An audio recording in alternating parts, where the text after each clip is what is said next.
ஒரு காதல் கடிதம் விழி போடும், உன்னை காணும் சபலம் வரக்கூடும். நீ பார்க்கும் பார்வைகள் பூவாகும், நெஞ்சுக்குள் தைக்கின்ற முள்ளாகும்.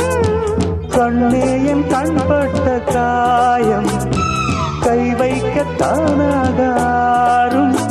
முன்னாலும் பின்னாலும் தள்ளாடும் செம்மேனி என் உன் தோளிலாடும் நாள். படையோசை கல கல கலவென கவிதைகள் படிக்குது, குடு குடு தென்றல் காற்றும் வீசுது. சில நேரம் சிலு சிலு சிலு என சிறுவிதழ் படப்பட துடிக்குது, எங்கும் தேகம் கூசுது. சின்ன பெண் பெண்டல்ல வண்ண பூந்தோட்ட